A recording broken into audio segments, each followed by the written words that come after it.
Halo sobat semua, selamat datang kembali di channel novel kita. Sebelum kita lanjutkan ceritanya ini, ayo jangan lupa subscribe, like, komen, share, dan nyalakan lonceng notifikasinya agar mendapatkan notifikasi video terbaru ketika Mimin upload videonya. Dr. Stranger Thomas Kin, Bab 52 Adik Sepupu. Thomas Kin juga sedikit mengernyit. Kata-kata Vivien Lin benar-benar tidak sopan. Dia jelas lebih muda, tapi dia terus bertanya pada Thomas Kin dengan nada berada di level atas. Melihat pakaian Thomas Kin, Vivien Lin menggelengkan kepalanya karena kecewa. Meskipun dia selamat, keluarga Kin telah pergi, kehidupannya mungkin tidak sebanding orang biasa. Jika itu adalah dirinya, dia lebih suka mencari tempat yang tidak diketahui siapapun, dan tinggal sendiri. Sekarang dia kembali ke kota Donghai, dia jelas berencana untuk numpang di keluarga mereka. Pada dasarnya, keluarga mereka tidak terlalu kaya. Thomas Kin hanya akan memperburuk keadaan, yang membuat Vivien Lin sedikit sebal. Bu, aku lapar, apakah makanannya sudah selesai? Ernie Tang memarahinya saat menyajikan hidangan.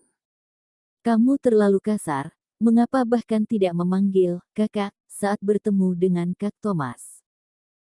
Vivien Lin masih memiliki wajah yang dingin dan terlihat tidak sabar. Dia mengambil mangkuk dan sumpit tanpa mempedulikan Thomas Kin dan mulai makan sendiri. Ernie Tang buru-buru melayani Thomas Kin. Thomas, ayo coba lihat apakah keahlian bibi kedua meningkat. Melihat antusiasme bibi kedua, Thomas Kin tak tega menolak. Oke. Mereka bertiga duduk di meja makan. Selama periode itu, mata Vivien Lin hanya tertuju pada makanan di depannya. Dia tidak bermaksud untuk berbicara dengan Thomas Kin sama sekali. Setelah makan beberapa suap, Ernie Tang bertanya. Vivien, bagaimana kabar rumah sakit kalian? Vivien Lin berkata sambil makan.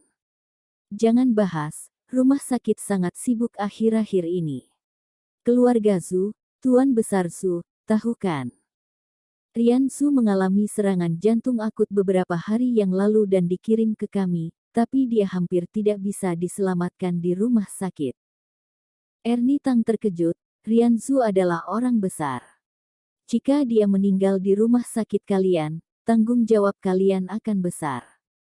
Kata Vivien Lin, tidak. Untung saja ada tabib dewa datang ke RS kami. Konon dia menggunakan jurus tangan peremajaan. Pausan Miles Chasing Wind Cupping terapi dan akupuntur 5 elemen position negatif yang mengejutkan semua orang, dan menarik Tuan Besar Zhu menjauh dari gerbang hantu. Ernie Tang juga menghela nafas lega, masih untung, tidak tahu tabib dewa apa itu, apa kamu melihat orangnya?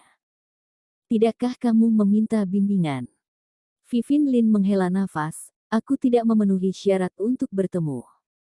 Konon pimpinan kami Kepala Liu saja diberikan pelajaran oleh tabib dewa itu, mengatakan bahwa pimpinan kami adalah dokter amatir. Aku mendengar dari perawat kecil bahwa tabib dewa itu masih muda, benar-benar muda, berbakat, dan tampan.